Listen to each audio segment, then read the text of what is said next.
નમસ્કાર દોસ્તો, મારે સૌથી પહેલા તો આ ભારતીય જનતા પાર્ટીને કહેવું છે કે તમારી પાર્ટીમાં એવા એવા ચોરના પેટના નેતાઓ ભેરા છે જેને કામ તો કરવા નથી, જે કરે છે એને કરવા દેવા નથી.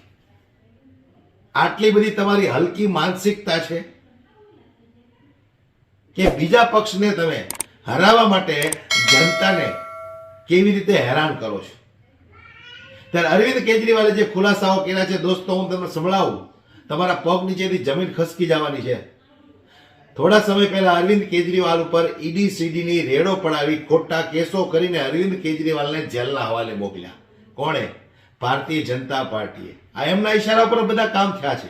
સૌ લોકો જાણે છે, દિલ્હીની જનતા તો જાણે છે, પણ ગુજરાતની જનતાને ખબર છે કે અરવિંદ કેજરીવાલ ઉપર ખોટા કેસો કરી એમને ફસાવવામાં આવ્યા. 100 કરોડ રૂપિયાનું અરવિંદ કેજરીવાલે કૌભાંડ કર્યું છે. અરે સાહેબ, 100 કરોડ રૂપિયા એટલે શું કહેવાય તમારા માટે?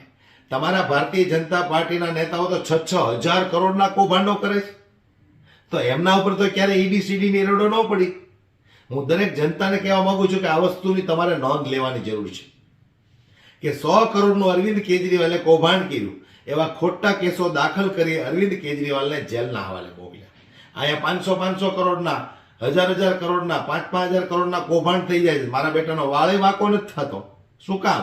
તો કે એણે ભારતીય જનતા પાર્ટીના વોશિંગ મશીનમાં ડૂબકી મારી છે અને પકાક કરતો બહાર આવ્યો છે, એટલે એને કાંઈ ન થાય. એની ઉપર ભારતીય જનતા પાર્ટીનું કવચ લાગી ગયું છે. બરાબર કે નહીં?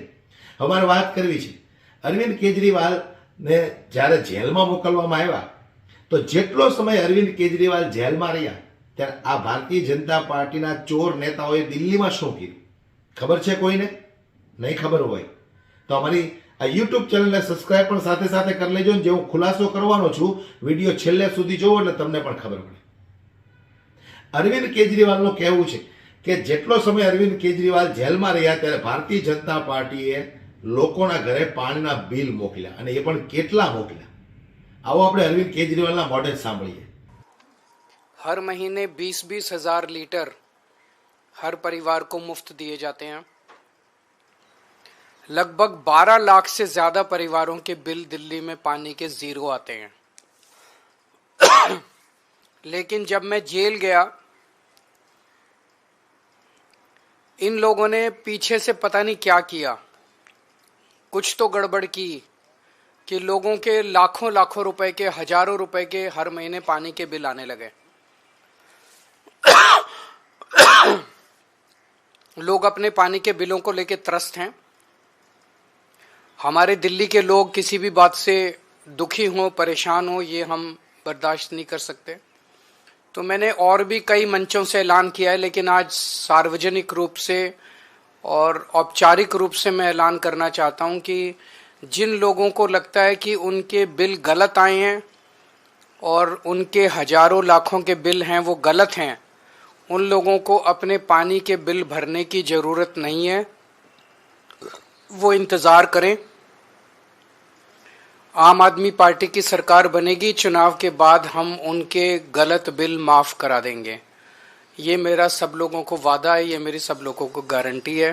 तो लोगों को चिंतित होने की, परेशान होने की ज़रूरत नहीं है. आम आदमी पार्टी उनके साथ खड़ी है. अगर आपके कोई एक दो प्रश्न है तो आप.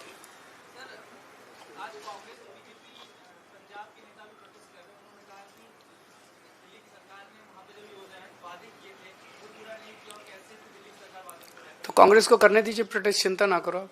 जनता को भरोसा है. हैं? बोलने दो उनको. वो इन्हीं की महिलाएं हैं, पंजाब की महिलाएं नहीं है. पंजाब की सारी महिलाएं हमारे साथ हैं. उनको आम आदमी पार्टी पे भरोसा है. ये कांग्रेस की और बीजेपी वालों की, कांग्रेस और बीजेपी को अब औपचारिक रूप से ऐलान कर देना चाहिए कि वो मिलके गठबंधन में ये चुनाव लड़ रहे हैं आम आदमी पार्टी के साथ. ये चोरी छिपे, पीठ पीछे एक साथ अलायंस करना, ये ठीक नहीं है.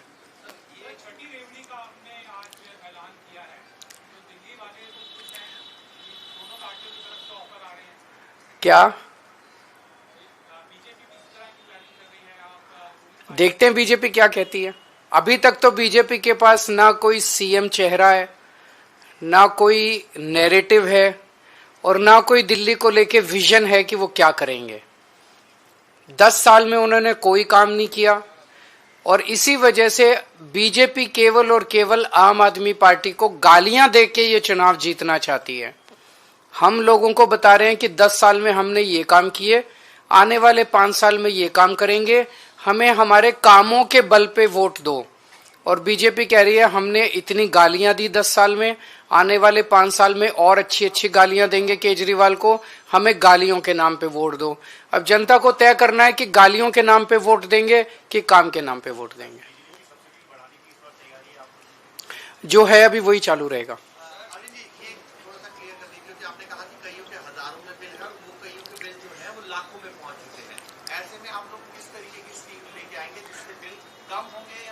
उसकी डिटेल चुनाव के बाद बता देंगे, लेकिन लोगों को चिंता करने की जरूरत नहीं है, उनके गलत बिल सारे माफ कर दिए जाएंगे। कांग्रेस ने प्रेस कॉन्फ्रेंस किया है हरियाणा पंजाब के शीर्ष नेता कांग्रेस के, उन्होंने बताया कि पंजाब में जिस कदर से वादा किया था आम आदमी पार्टी ने महिलाओं को 1000 रुपये देने का, उन्होंने पूरा नहीं किया है। अब तो दिल्ली में 2100 एक तरफ से छूट है। इसके साथ अजय माकन कल एक प्रेस कॉन्फ्रेंस करेंगे और बताएंगे आपको लेकर कि आप आम आदमी पार्टी किस तरह से खर्ची करती है। और व्यक्तिगत तौर पर उन्होंने कहा है कि हम आपके लिए कि તો આ નિયત છે એની। ચાલો બીજા પક્ષને પછાડવા માટે, બીજા પક્ષને હરાવવા માટે તમે જનતાને હેરાન કરો છો। આવા નેતાઓ છે ભારતીય જનતા પાર્ટીના, છતાંય મને ખબર નથી પડતી કે ભારતીય જનતા પાર્ટીના આ ચૂંટણી કઈ રીતે જીતી જાય છે। તમારું શું કહેવું છે આ બાબતે દોસ્તો? ચૂંટણી કેમ જીતી જાય છે? લોકોને આટલા આટલા હેરાન કરે છે, આટલી મોંઘવારી, બેરોજગારી, ભ્રષ્ટાચાર, બળાત્કારીઓ, બુટલેગરો, ખૂન માફિયાઓ મન ફાવે ખુલ્લે આમ ફરે છે। હે? અને એક અરવિંદ કેજરીવાલે દિલ્હીની જનતાને પાણી શું મફત આપી દીધું? 3 મહિના અરવિંદ કેજરીવાલ જેલમાં રહ્યા, 3-4 મહિના, ત્યાં ભારતીય જનતા પાર્ટી વાળાએ દિલ્હીની જનતાને મોટા મોટા બિલો મોકલવાનું ચાલુ કરી દીધું, 5000, 10,000, 25,000। શરમ આવી જોઈએ તમને? તમારા રાજકીય ઝઘડાઓ માટે તમે આમ જનતાને પીસો છો, આમ નાગરિકને તમે પીસી રહ્યા છો। તમારામાં તાકાત હોય તો ચૂંટણી જીતીને બતાવો ને। દિલ્હીની અંદર 10 વર્ષથી અરવિંદ કેજરીવાલ છે, એક વખત અરવિંદ કેજરીવાલને હટાવીને અને દિલ્હીની અંદર તમે બેસો અને દિલ્હીની જનતાની પછી ત્યાર પછી કેવી હાલત થાય છે એ અમે જોઈએ। મોટા મોટા બણગાઓ ફૂંકો છો કે નરેન્દ્રભાઈ મોદીનો વિકાસ આમ થયો, નરેન્દ્રભાઈનો વિકાસ આમ થયો। ઘણા બધા ખુલાસાઓ છે અમારી પાસે। હમણાં તો ચૂંટણી આવી રહી છે એટલે મોટા મોટા ફાંકાઓ મારવા માટે નરેન્દ્રભાઈ મોદી પહોંચી ગયા દિલ્હીની અંદર। તમામ વિડીયો હું તમને બતાવતો રહીશ દોસ્તો। અમારી યુટ્યુબ ચેનલને સબસ્ક્રાઇબ કરી લેજો, બેલ આઇકન પ્રેસ કરી દેજો એટલે અમારા દરેક વિડીયો સહેલાઈથી તમારા સુધી પહોંચી શકે। પણ હાલ આ વિડીયો બાબતે તમારું શું કહેવું છે મને કોમેન્ટ બોક્સમાં જરૂરથી જણાવજો કે આ ચોર અધિકારીઓ, ચોર નેતાઓ દિલ્હીની જનતાને કેવી રીતે હેરાન કરે છે, જેમ ગુજરાતમાં લોકો હેરાન થાય છે।